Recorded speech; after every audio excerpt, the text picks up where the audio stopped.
Buenos días, es lunes, temprano en la mañana. Hoy comenzamos analizando la semana política en Crónica Digital.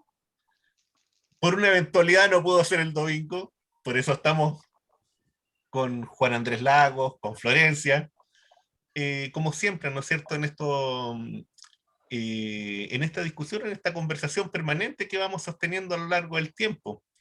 Yo les propongo que hoy día abramos con, bueno, con el tema que todos los chilenos estamos esperando, el 10%, porque evidentemente que desde el punto de vista de los bonos del gobierno hay mucha gente que está desconforme, hay muchos que están reclamando, es cosa de ver las redes sociales, es cosa de ver la energía que se está acumulando, esta molestia, ¿no es cierto?, que parece que es interminable con el gobierno de Sebastián Piñera y con los sectores que lo circundan, que cada vez son menos, con una encuesta incluso que es elaborada por uno de sus amigos, de sus cercanos, y que no le da más de un 13%.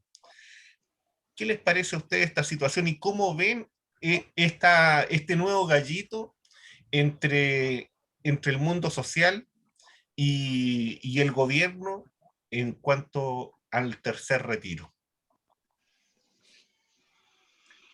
Florencia.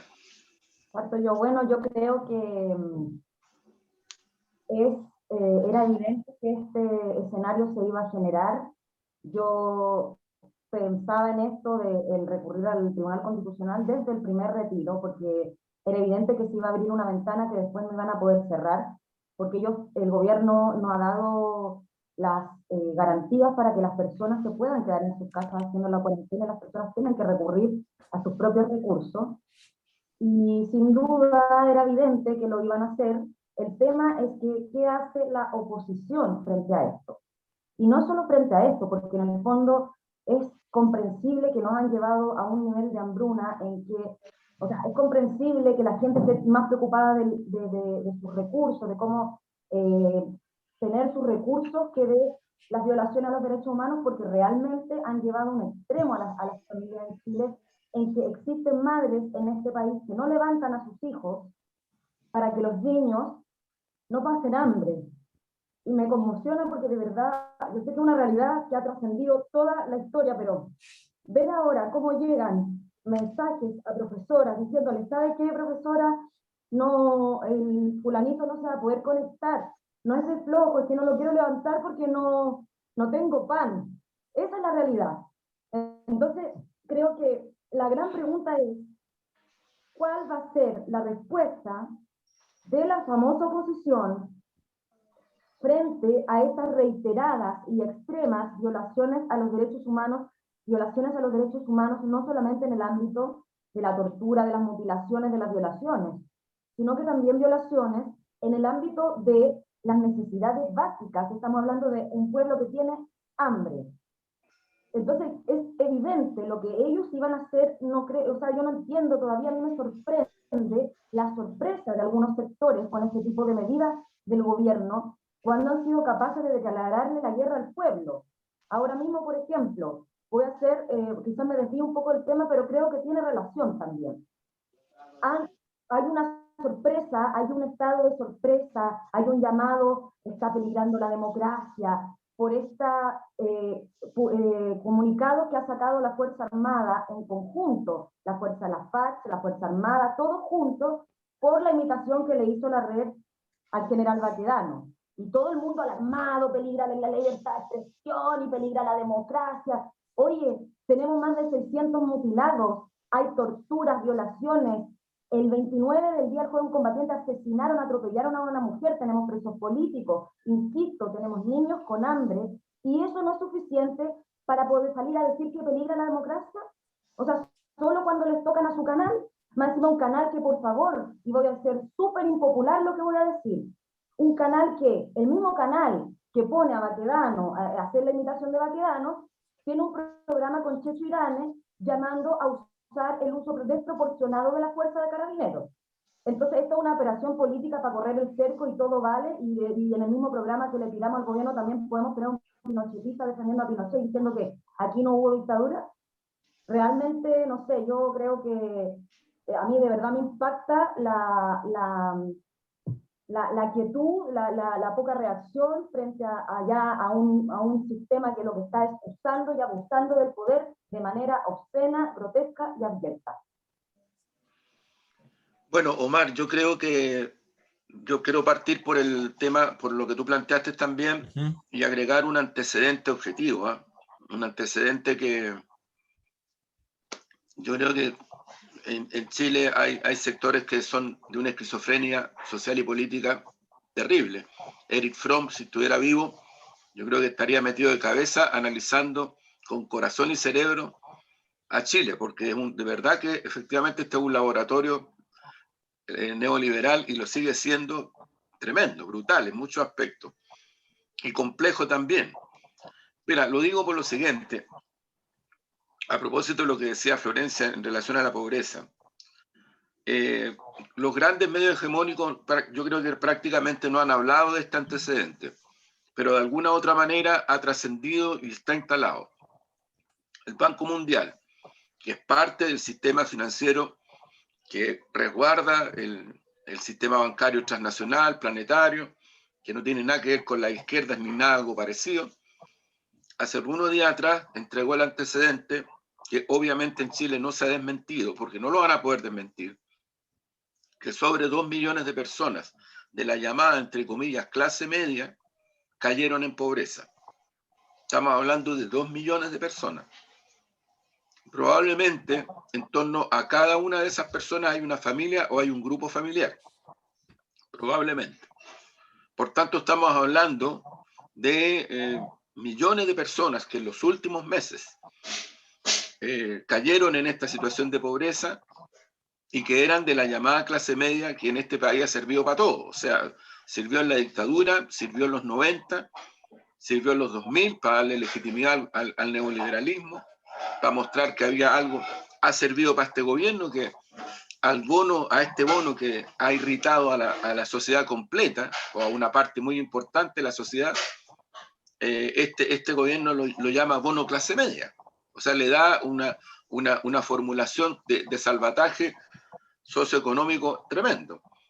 Frente a esta situación, yo creo que frente a esta situación, ¿cuál es la posición de poder del gobierno?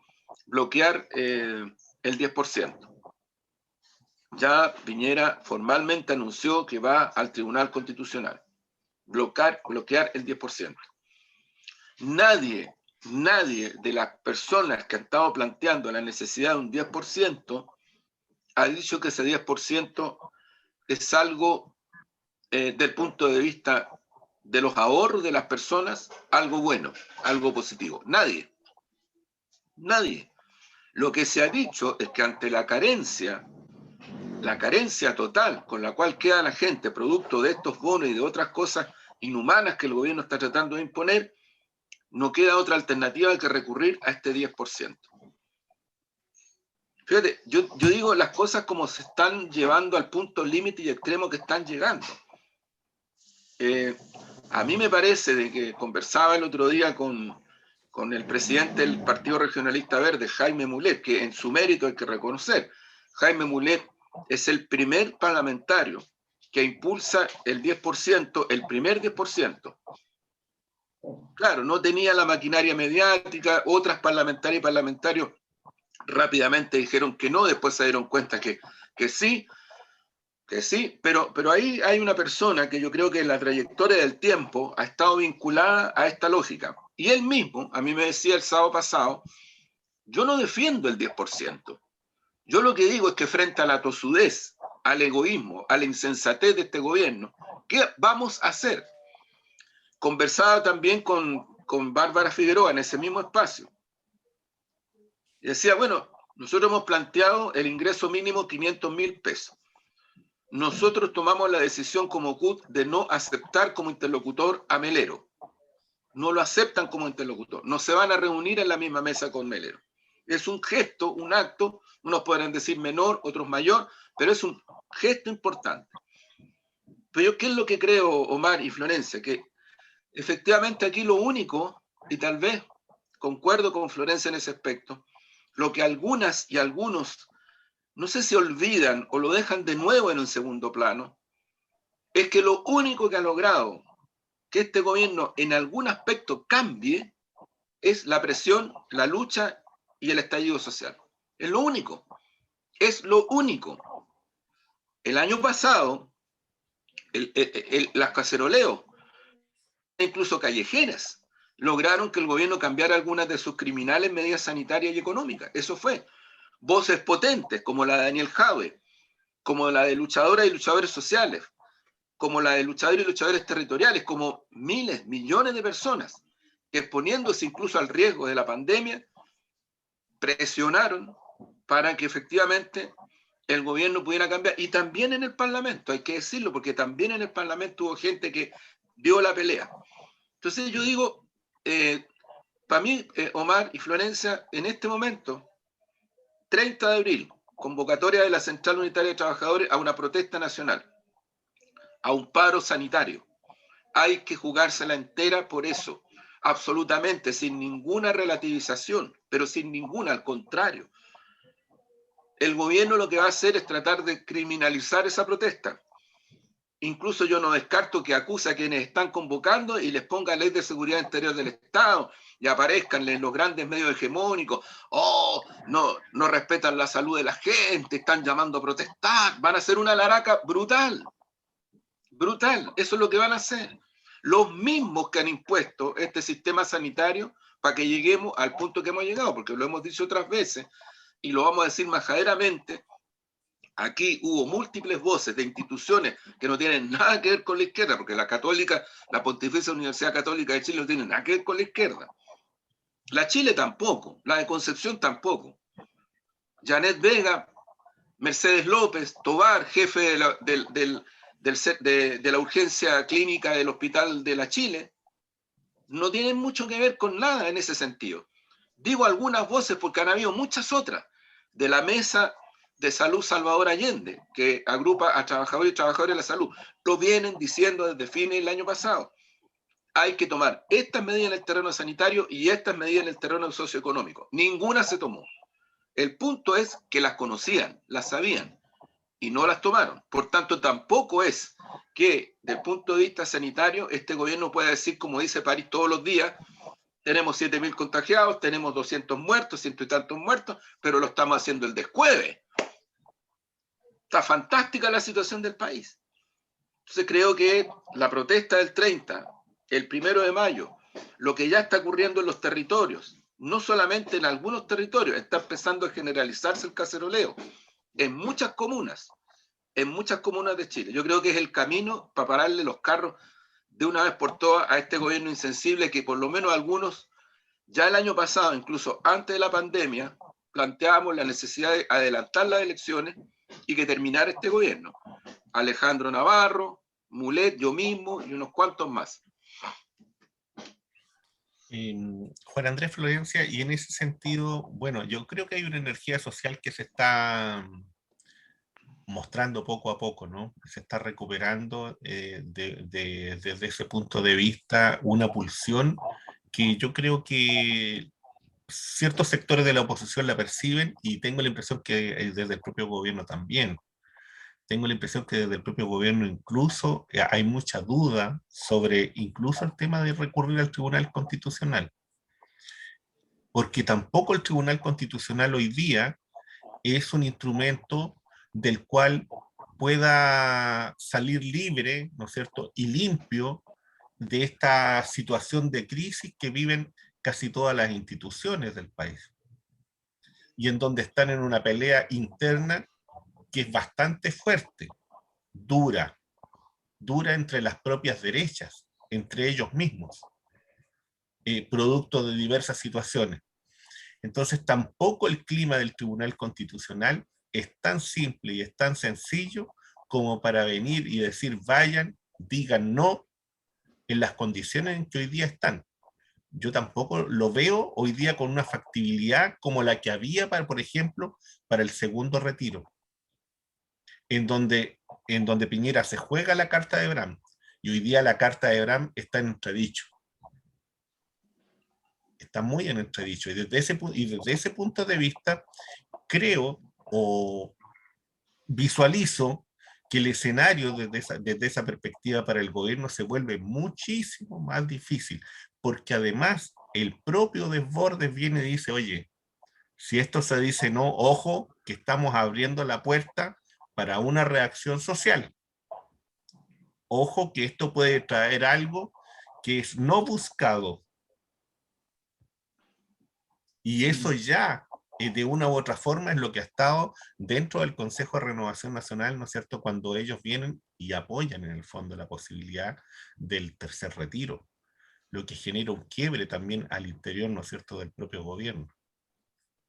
Y en donde los sectores más duros ligados a la UDI son quienes, ¿no es cierto?, se mantienen firmes en esto, en su posición, ¿no?, en su posición más, por decirlo así, más sobreideologizada. Y en eso, ¿cómo ven ustedes la irrupción en este cuadro que tiene la derecha, que es un cuadro entre ellos mismos peleados, dubitativo? ¿Cómo ven la irrupción en este caso de Osandón como candidato? Nuevamente como candidato, un candidato que por cierto fue muy duro con Piñera, por lo demás, Sí, es verdad. que fue muy duro, a Piñera le dijo lo que muchos sectores nunca le dijeron en su cara, se lo dijo en su cara. Sí, pues. Lo del Banco de Talca, de que Mónica Claro, Madara que lo indultó, sí, pues exactamente. Se lo dijo él, no se lo vino a decir la izquierda. No te metieron preso por bonito, le dijo. claro, Fíjate, le dijo. claro, claro. Yo creo que es una candidatura bien peligrosa para nuestro sector porque él representa la derecha que ellos llaman social, creo, derecha social, Sí, algo así. sí. Y él tiene, o sea, él ha estado, por ejemplo, como bien decía Omar, a favor de los retiros, no le hace asco no sé, con dialogar hasta con, no sé, con Daniel Jadwe, y si tiene alguna buena idea, replicarla, es como que confunde bastante, yo creo, a ese voto péndulo, ese voto que no está, el voto indeciso, que puede ir para allá y para acá según el contexto que se viva, y si se le hace una campaña, porque él aplicó en el fondo el tema de la campaña sucia también, porque incluso como ustedes bien decían, se atrevió a aplicársela al propio Piñera, que es uno de sus aliados. Imagínense lo que van a ser capaces de hacer en contra de nuestro sector. Creo que sí representa, y como decía Omar también en algún momento, incluso más peligro que la DIN. Y no sé, yo lo miraría con bastante, con harto respeto ese tipo de candidaturas. Creo que es una movida bien inteligente de la derecha. Sí, Osandón, cuando fue candidato a senador, en la circunscripción donde fue candidato a senador, logró ser electo quitándole votos a la candidata a senadora en ese momento de la Democracia Cristiana, que era Soledad Alvear. Y yo creo Sí. que de las personas de ese sector, Renovación Nacional, que más inciden en un votante demócrata cristiano, e incluso dentro del Partido Demócrata Cristiano, es él, es su sector. Hay que recordar de que una parte no menor de la democracia cristiana arranca para afuera de la democracia cristiana, tratan de formar un partido, el PRI, pero después ya otro sector grueso que encabeza Adolfo Saldívar se va de la democracia cristiana y termina en la derecha, termina como ministro de Defensa y como embajador del gobierno como embajador del gobierno igual que otro dirigente histórico de la democracia cristiana, termina en el caso de Adolfo Saldívar como embajador del gobierno de Piñera en Argentina. Entonces, yo creo que Osandón expone al sector católico, entre comillas, reformador, en fin, que tiene una atracción hacia ese mundo político electoral que yo creo que existía especialmente en los 90 y parte del 2000, pero creo que ahora se ha ido desdibujando también. Yo concuerdo con Florencia que Osandón es peligroso, sin embargo creo que es más peligroso que haya sectores que crean que Osandón puede ser una salida a una alternativa de izquierda como la que representa Jadwe. Porque creo que es un sector que tienen algo bastante atávico. Si uno ve, por ejemplo, Omar y Florencia, lamentablemente, yo no lamento, pero al último acuerdo que toma el PPD y que lo va a conocer Heraldo Muñoz, de hacer una primera primaria con el Partido Socialista, él dice con sectores del Frente Amplio, pero no con los comunistas y no con la DC. O sea, rayaron la cancha, la pusieron a su pinta. Incluso más, Heraldo Muñoz se da el lujo de decir, nosotros tenemos que hacer primarias con los sectores que compartimos principios, que sea, no con los que convocan a la pena de muerte, no con los que creen que hay que quitarle los ahorros a los trabajadores. Está hablando del 10%, ¿eh? Ojo, ojo. Entonces rayó la cancha con una prepotencia de ese sector, o por lo menos de esa élite dirigente, que es habitual en ellos. Pero él no dice nada respecto de la cantidad de adhesiones que el PPD ha perdido este último tiempo, que lo dio a conocer el CERVEL. Yo no estoy inventando. Es decir, el PS, el PPD, son de los partidos que más han perdido adhesión, filiaciones. Pero no.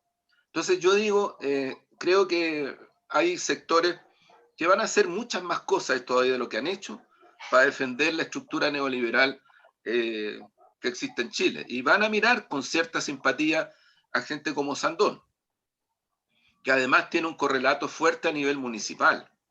Ustedes recuerden que el gran Delfín de Sandón es el actual alcalde de Puente Alto, y él, Codina, siendo presidente de la Asociación Chilena de Municipios, antes de que se convocara al plebiscito, él convocó a un plebiscito junto con muchos más alcaldes y alcaldesas.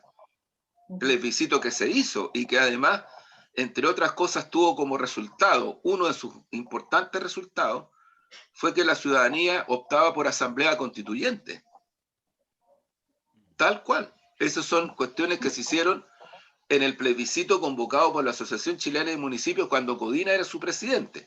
Entonces son gente que efectivamente tiene una direccionalidad política. Codina es parte de la Asociación de Municipios que están por las farmacias populares. Visitó Cuba junto con Daniel Hauer. Seguramente Florencia, que estaba en ese momento en Cuba, debe haber estado en algún momento con él, o con varios otros alcaldes que estuvieron en esa reunión. Lo molestaban porque cuando llegó le decía, acabadito de llegar te costaba, ahora decir revolución de una nomás. Claro, entonces son gente que tiene esa dimensión en la política y en la actividad y en la gestión social, estamos hablando en ese nivel. Pero a mí, como digo, más me preocupa estas reacciones que hay desde los sectores llamados de centro, incluso que se atreven a decir que son de izquierda, y lo dicen, con una mirada de descalificar a lo que ellos llaman los polos. Entonces se aprovechan de que los polos de derecha y los polos de izquierda, donde meten a los comunistas, meten al estallido social, meten prácticamente a todo Chile. ¿No? Ese jueguito creo yo que es peligroso. Sin embargo, sigo pensando de que en el Chile real, hoy día, el protagonista principal y definitivo va a seguir siendo, yo diría, una muy buena parte, una mayoritaria parte del pueblo chileno. Sin embargo, esta situación que está ocurriendo en Chile también, ¿no es cierto?, tiene un correlato en América Latina. De una u otra forma, la elección en Ecuador con Guillermo Lasso vino a dar un respiro a los sectores neoliberales, vino a dar un respiro a las derechas que veían mermado su poder y que se veían, ¿no es cierto?, en una situación compleja. Desde ese punto de vista, la situación de Perú también, ¿no es cierto?, donde esto se va a resolver entre derecha e izquierda, así de claro, o entre izquierda y derecha, y en donde el centro político queda restringido y los sectores también que fueron matizando sus discursos por parte de la izquierda también quedaron más abajo por alguna razón social, política, que habrá que explicar y habrá que analizar más en profundidad, de ese Perú profundo que uno desconoce. Y por otro lado también la insistencia, ¿no es cierto?, de Estados Unidos de presionar a los países de América Latina, la segunda visita, ¿no es cierto?, de un grupo de me parece que es una visita que se realiza al Uruguay de nuevo, ¿no es cierto?, por algunos agentes internacionales del gobierno de Biden, en busca, ¿no es cierto?, de este tipo de apoyos, en donde ellos han definido dos temáticas. Primero, apoyar en la lucha contra el terrorismo y en la lucha contra el narcotráfico. O sea, el ofertón para América Latina por parte de Estados Unidos es la seguridad, y el ofertón de Estados Unidos para América Latina es armas y perfeccionar a las fuerzas militares, ¿no es cierto?, en la persecución y por tanto en esta visión, ¿no es cierto?, de proyectar esta visión del enemigo interno y de la seguridad nacional. Pareciera ser que esa es la única posibilidad que ellos están ofreciendo y sin embargo se encuentra con situaciones muy complejas como que el principal socio comercial del Uruguay es China. Y lo coloco en el centro porque es el caso de Chile también. Porque son situaciones desde ese punto de vista, desde el punto de vista económico, parecidas, y sin embargo, ¿no es cierto?, se producen estas presiones políticas, se producen estas situaciones, ¿no es cierto?, en donde se quiere venir y abrir espacios para asentamientos militares, y eso lo estamos viviendo, y lo estamos viviendo de manera muy dura y muy dramática. ¿Cómo ven ustedes esta situación? Yo creo que para Estados Unidos, y lo repito, lo reitero, para la política exterior de Estados Unidos, independiente del partido que esté, porque es una política de Estado, creo que Venezuela es su principal punto estratégico a conquistar, y para ello van a hacer lo que sea necesario. Y tiene que ver con las riquezas que tiene Venezuela, tiene que ver con el oro de Venezuela, con el petróleo, porque Laos es socialista y a Estados Unidos no le interesa Laos. El ejemplo que ponen para asustar a la gente para que no vote por la izquierda es que se van a transformar en Venezuela, no ocupan cualquier país. A propósito de Ecuador, la campaña sucia de Lazo utilizó migrantes que les pagaban $20 por sostener carteles que decían: si no quieres terminar como yo, soy un venezolano migrante aquí pidiendo plata como tú, limosna, no vota por Lazo o no votes por Araujo. Entonces yo creo que el foco principal es ese, y por eso creo que ellos necesitan, a propósito de China y de que han perdido esta guerra comercial, recordemos que China es el primer socio comercial de más de 132 países en el mundo, algo que ni siquiera Estados Unidos en su época de oro logró. Ellos necesitan refugiarse en su patio trasero, que es América Latina, es donde ellos tienen muchas bases militares, tienen en Chile, tienen en Colombia, efectivamente, pero creo que el principal punto para ellos hoy en día, su principal conflicto en orden así como de categoría, debe ser Venezuela, luego Cuba, luego Nicaragua, pero sobre todo Venezuela. Yo creo que por eso ellos van a Uruguay, más allá de que Uruguay tenga relaciones con China o Chile o otros países de la región, Brasil, a ellos les interesa tener el apoyo político y militar para poder generar un conflicto en la región, desestabilizar y, como tú bien dices, Omar, aprovechar, porque ellos de las guerras se autofinancian también su economía, ellos viven uno de los poderes más fuertes de la sociedad del rifle, lo armamentístico, a ellos les da mucho dinero, mucho crédito, entonces crear nuevas guerras también juega a favor de ellos.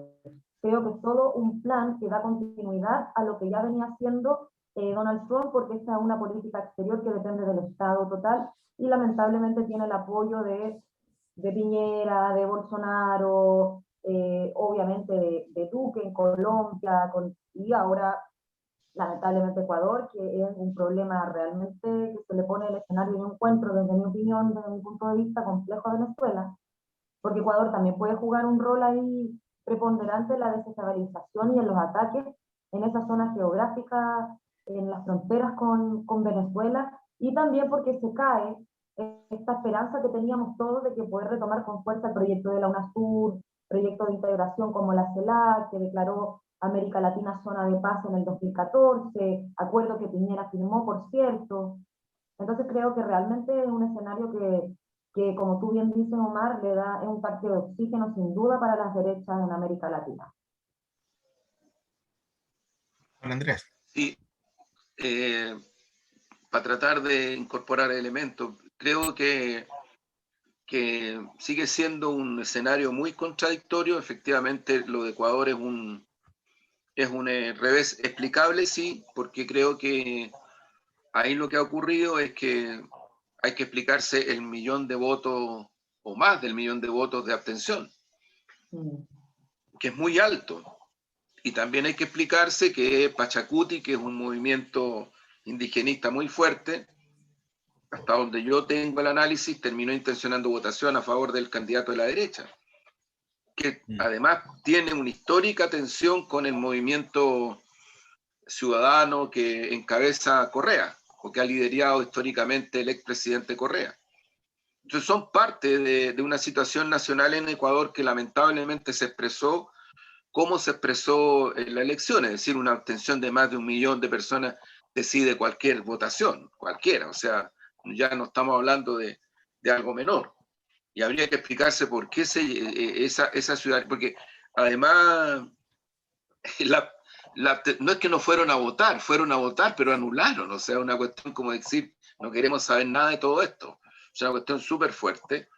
Ecuador, yo estoy de acuerdo con Florencia, creo que efectivamente si hubiera sido electo el candidato de los sectores que representan al movimiento ciudadano que en algún momento encabezó Rafael Correa, por cierto, habría sido un tremendo oxígeno todavía en la tendencia de ir fortaleciendo lo que hay en nuestro continente.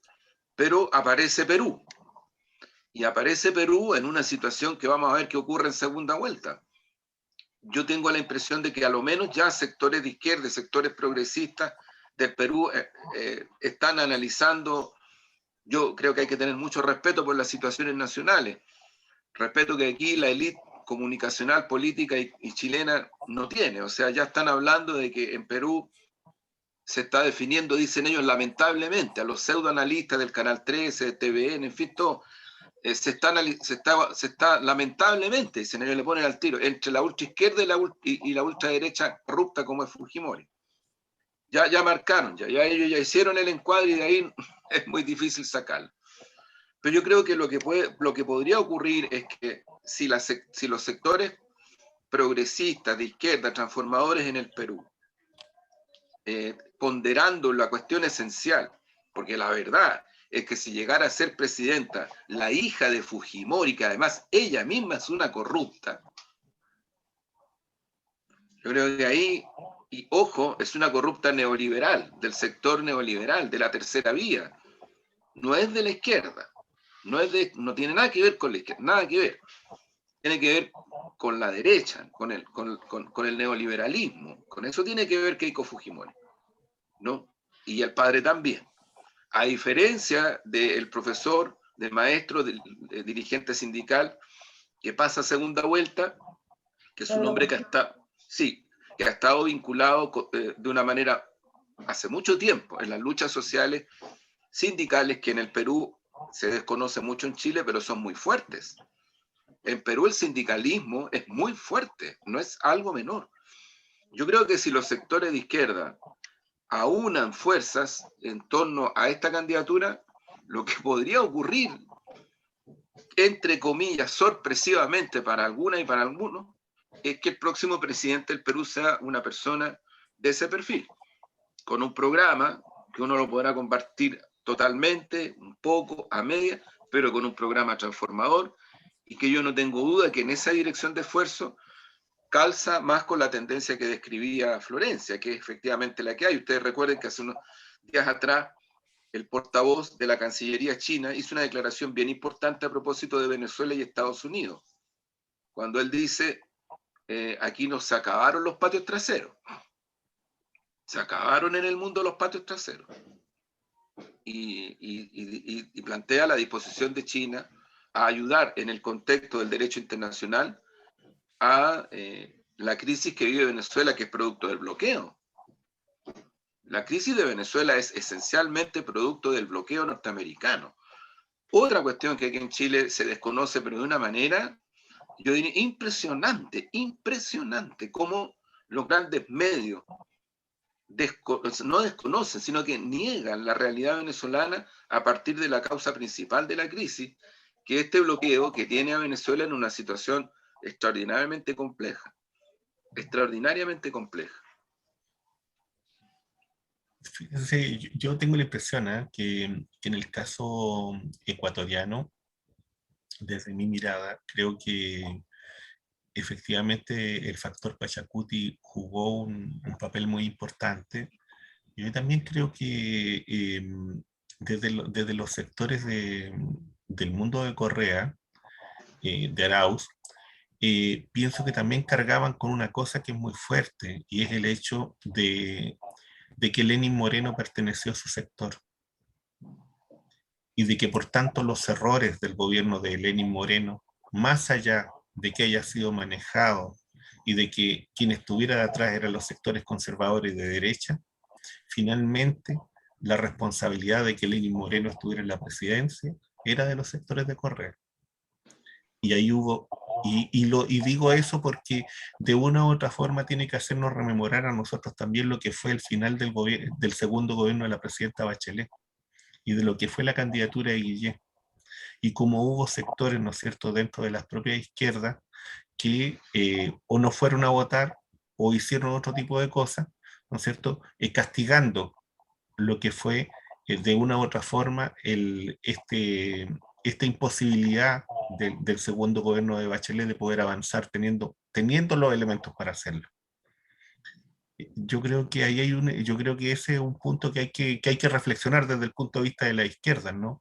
Creo que un segundo punto que también hay que reflexionar es por qué, siendo Arauz un candidato mucho más joven, desde el punto de vista comunicacional no ocupó, por ejemplo, con mayor fuerza los medios digitales, y por tanto no se conectó con el sector con el que él tenía más ligazón directa, una ligación generacional, y que pareciera ser que Lazo lo ocupó de mejor manera y lo hizo de manera más inteligente, y eso yo creo que también es un tema que hay que mirar y que hay que reflexionar muy fuerte por esta idea, ¿no es cierto?, de esta idea de lo que algunos, en otros panelistas, en otros lados, ¿no es cierto?, hablan de la telepolítica y de esta dimensión del espectáculo, ¿no? Y que a nosotros, por cierto, hoy día nos está pegando muy fuerte.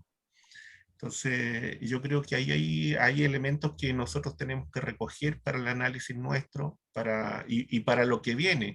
Y creo que en Perú va medianamente lo mismo. Eso sí, una salvedad con lo de Ecuador, y es que la diferencia de votos es muy poco. Y creo que eso tampoco le da seguridad a Lazo de venir y hacer a su gusto, y de hacer de esos sectores a su gusto.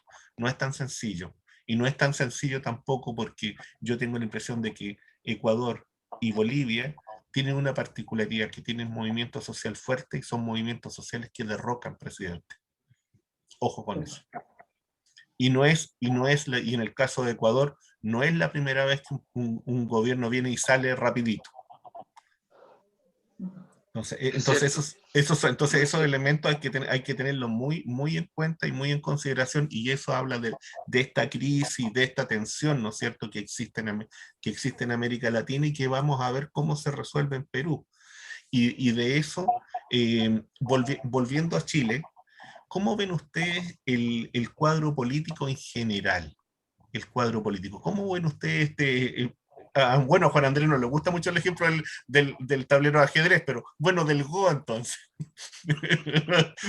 Juguemos Go.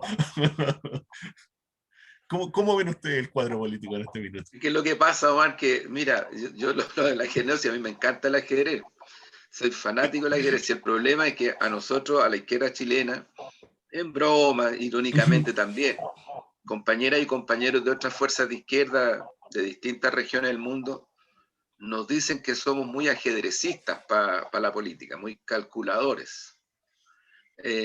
Pero calculadores en el sentido de que no dejamos mucho abierta la puerta a ver, ¿cómo decirlo? A lo incierto, a lo que muchas veces los procesos emancipadores tienen como realidad, que son aspectos mágicos de momentos en los cuales, más que empezar a hacer como el encuadre, todo lo que hay que hacer es empujar lo nuevo que emerge, ¿no? Porque, bueno, y ya tenemos el ejemplo del estallido social. si esto de que no lo vieron venir no solo es para la derecha ni para el centro, también para acá, para que seamos Sí, realistas. sí. Ahora, claro, Y honesto. alguien puede decir, bueno, pero es que ¿quién lo vio venir? Ya, bueno, pero es que si empezamos con eso nunca vamos a tener que mirar esta parte, insisto, la magia de los procesos populares, que la magia lo digo en el buen sentido, ¿eh? Que tienen, ¿no? Y que tienen estos momentos de irrupción, de novedad, de transformación que, bueno, hay casos en los cuales los partidos, las dirigencias sí han sabido reconocer esos momentos y se han lanzado. Y se han lanzado con todo. O sea, han jugado un papel muy interesante. En nuestra región tenemos varios casos. Argentina, Bolivia, Venezuela, qué decir, Cuba, qué decir, Nicaragua en cierta manera también. Bueno, es un poco para echarle más elementos al cóctel. Florencia.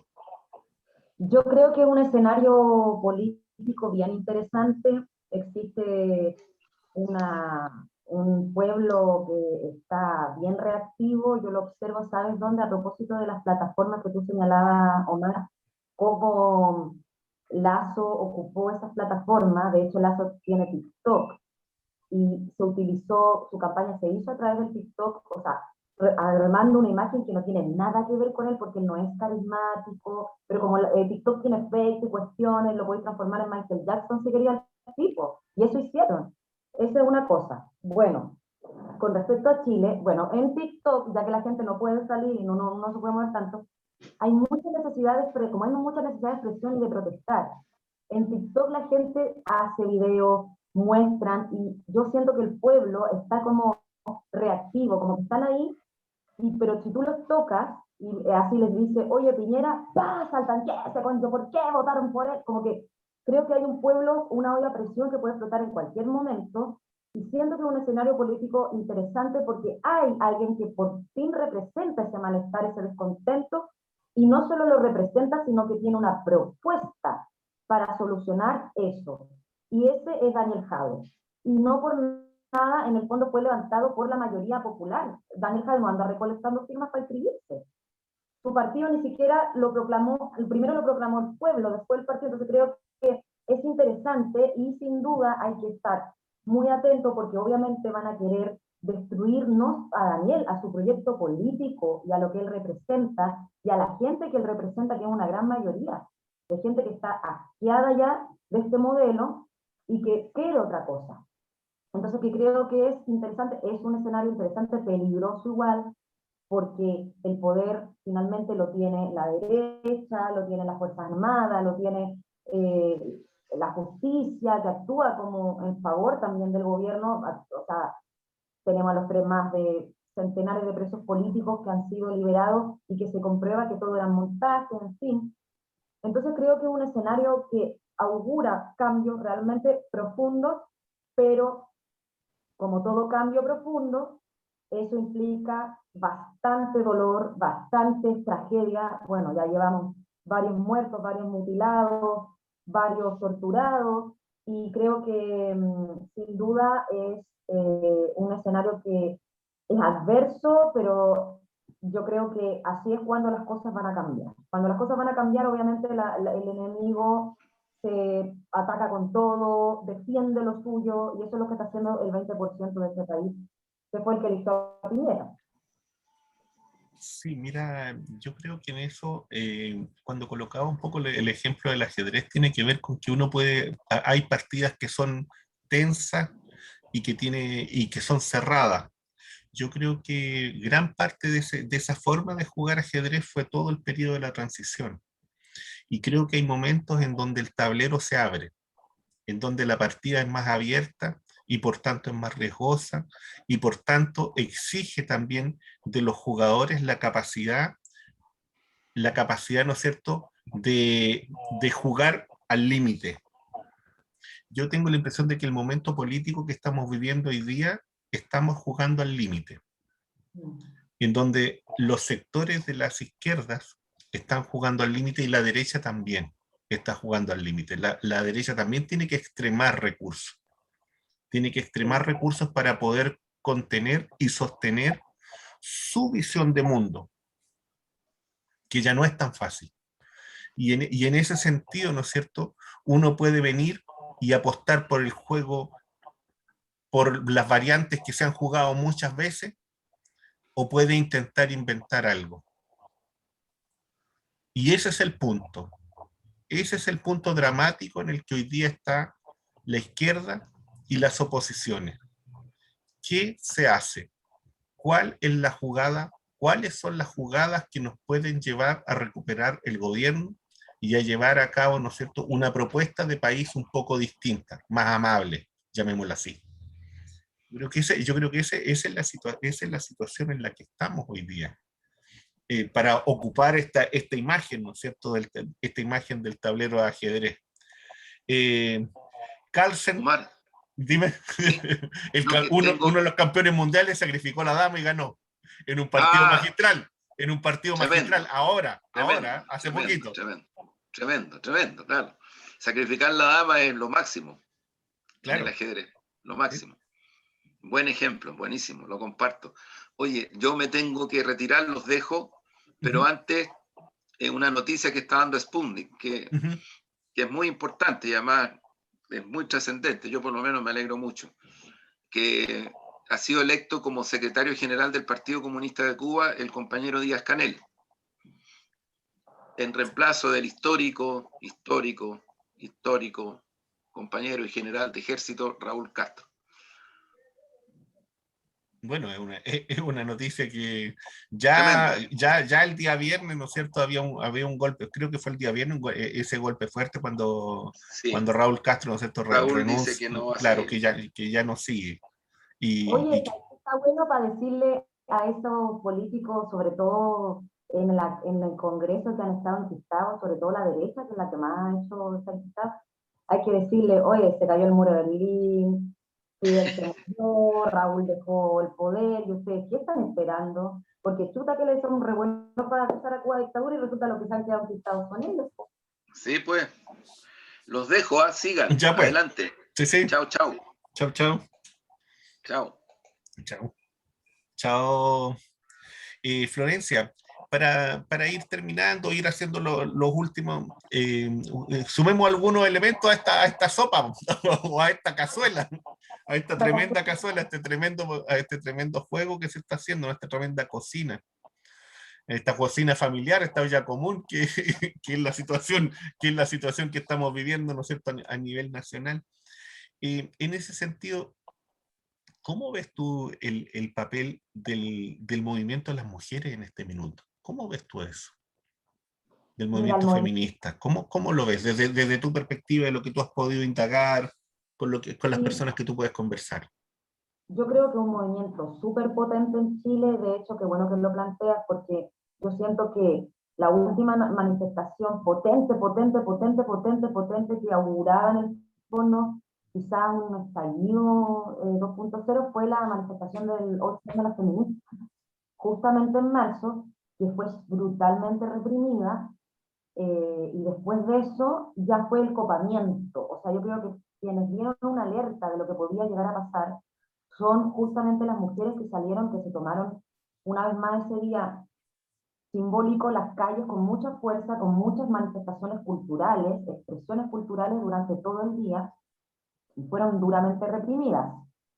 Creo que es un movimiento que sin duda tiene mucho peso, pero producto de la pandemia, como todos los movimientos sociales, están como en el fondo en alerta, pero no pudiendo mucho hacer mucha acción, más bien solamente lo virtual tenemos hoy, porque realmente nos han quitado todos los derechos. En Chile ya ni siquiera puedes gritar en el horario de deporte. En el horario de deporte, la semana pasada se llevaron a un niño detenido porque estaba gritando, ni siquiera estaba gritando bajo piñera ni nada.